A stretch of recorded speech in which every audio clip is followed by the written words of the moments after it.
തദ്ദേശ സ്വയംഭരണ സ്ഥാപനങ്ങളിലേക്ക് അടുത്ത മാസം നടക്കാൻ പോകുന്ന തിരഞ്ഞെടുപ്പിൽ നിങ്ങൾക്ക് എത്ര വോട്ടാണുള്ളത്? നമുക്ക് പരിശോധിക്കാം. സ്വാഗതം സോഷ്യൽ സയൻസ് പാഠശാലയിലേക്ക്. കേരളത്തിൽ 1200 തദ്ദേശ സ്വയംഭരണ സ്ഥാപനങ്ങളാണ് ഉള്ളത്. 941 പഞ്ചായത്തുകളും 152 ബ്ലോക്ക് പഞ്ചായത്തുകളും 14 ജില്ലാ പഞ്ചായത്തുകളും ഉൾപ്പെടുന്നതാണ് ഗ്രാമീണ തദ്ദേശ സ്വയംഭരണ സ്ഥാപനങ്ങൾ. ഇതൊരു ത്രിതല സംവിധാനമാണ്. ഏറ്റവും താഴെത്തട്ടിൽ ഗ്രാമപഞ്ചായത്തുകളാണ് ഉള്ളത്. ഗ്രാമപഞ്ചായത്തുകൾ ചേർന്ന് ബ്ലോക്ക് പഞ്ചായത്തുകൾ ഉണ്ടാകുന്നു. മൂന്നാമത്തെ തലമാണ് ജില്ലാ പഞ്ചായത്തുകൾ. ഇത് ഒരു ജില്ലയെ മൊത്തത്തിൽ ഉൾക്കൊള്ളുന്നു. ഇതിൽ നിന്ന് വ്യത്യസ്തമാണ് നഗര തദ്ദേശ സ്വയംഭരണ സ്ഥാപനങ്ങൾ. അതിന് ഒരു തലം മാത്രമേ ഉള്ളൂ. ചെറിയ പട്ടണങ്ങളാണെങ്കിൽ തദ്ദേശ സ്വയംഭരണ സ്ഥാപനത്തിൻ്റെ പേര് മുനിസിപ്പാലിറ്റികൾ എന്നാണ്. വലിയ നഗരങ്ങളാണെങ്കിൽ കോർപ്പറേഷനുകൾ എന്നാണ് അറിയപ്പെടുന്നത്.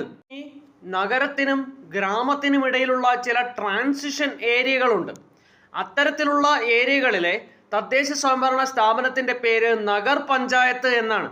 എന്നാൽ ഇത് കേരളത്തിൽ നിലവിലില്ല. കേരളത്തിൽ 87 മുനിസിപ്പാലിറ്റികളും 6 കോർപ്പറേഷനുകളുമാണ് ഉള്ളത്. ഗ്രാമപ്രദേശങ്ങളിൽ 3 ടയർ സിസ്റ്റമാണ് നിലനിൽക്കുന്നത് എന്ന് മനസ്സിലായല്ലോ. നഗരപ്രദേശങ്ങളിൽ സിംഗിൾ ടയർ സിസ്റ്റവും. ഈ 3 ടയർ സിസ്റ്റം നിലനിൽക്കുന്ന പ്രദേശങ്ങളിൽ നിങ്ങൾ 3 പ്രതിനിധികളെ തിരഞ്ഞെടുക്കേണ്ടി വരും. ഒന്ന് പഞ്ചായത്തിലേക്ക്, മറ്റൊന്ന് ബ്ലോക്ക് പഞ്ചായത്തിലേക്ക്, ഇനിയും ഒന്ന് ജില്ലാ പഞ്ചായത്തിലേക്ക്. എന്നാൽ സിംഗിൾ ടയർ സിസ്റ്റം നിലനിൽക്കുന്ന പ്രദേശങ്ങളിലേക്കുള്ള ഇലക്ഷനിൽ നിങ്ങൾ ഒരു പ്രതിനിധിയെ മാത്രം തിരഞ്ഞെടുത്താൽ മതിയാകും. അതായത് നിങ്ങൾ ഗ്രാമപ്രദേശത്തുള്ള വ്യക്തിയാണെങ്കിൽ നിങ്ങൾക്ക് 3 വോട്ട് ഈ വരുന്ന ഇലക്ഷനിൽ ഉണ്ടാകും.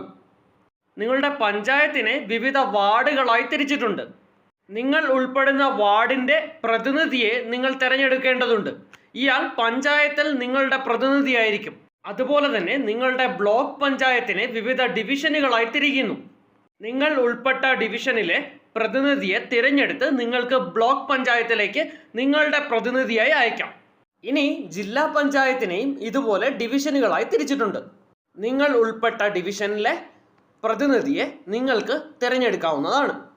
ആ വ്യക്തി അടുത്ത 5 വർഷം ജില്ലാ പഞ്ചായത്തിൽ നിങ്ങളുടെ പ്രതിനിധിയായി പ്രവർത്തിക്കും. എന്നാൽ മുനിസിപ്പാലിറ്റിയിലും കോർപ്പറേഷനിലും ഉള്ളവർക്ക് ഒരു വോട്ട് മാത്രമേ ഉണ്ടാവുകയുള്ളൂ.